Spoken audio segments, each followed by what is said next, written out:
And my colleague Murimi Mwangi joins me on phone. Murimi, I understand that KANU have rejected the Kericho results.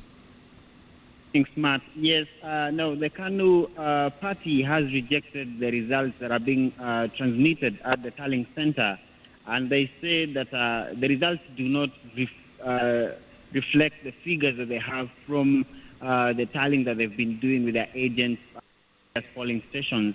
And they're citing, in particular, Bureti constituency, which happens to have been a perceived stronghold of the KANU candidate, where they say now, pursuant to the results that have been released by the IEBC, the KANU candidate has lost to the Jubilee counterpart.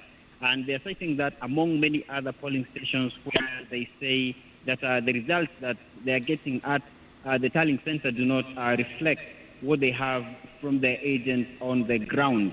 And they're now saying that they want the IEBC to stop the transmission of the results until they have a final tally that has been done with the forms that 5 and 6 from the polling stations and the constituency tallying centers. Mark.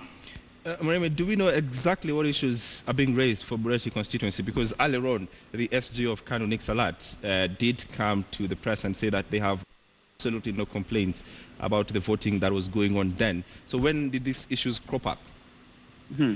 Now, initially, when we had that press conference, their statement was that the voting was ongoing. Remember, in the morning hours, there were some issues in Belgut constituency where KANU alleged that their agents had been locked out of the polling stations, but appears that like that had been resolved by the time the polling stations were closed by 5 today.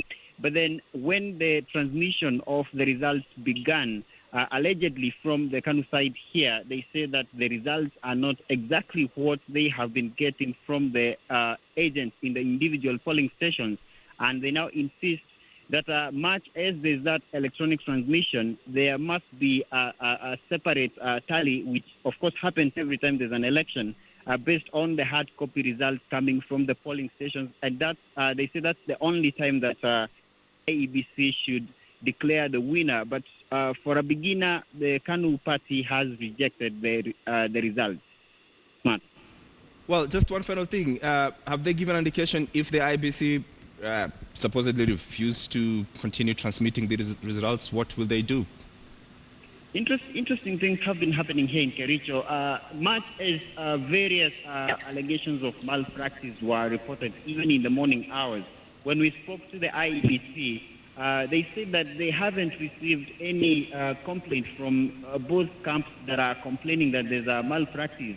And when we put that question to the KANU camp in the evening when we had that press conference where they said that some of the issues had been resolved, they told us that they would be compiling all the complaints that they have to the IEBC and then present them to the commission later. And it seems that they're making that statement now from the press conference that here, but their key complaint now is what they say is transmission of inaccurate results from the polling stations electronically. Smart. Well, Murimi Mwangi, thank you very much for that update.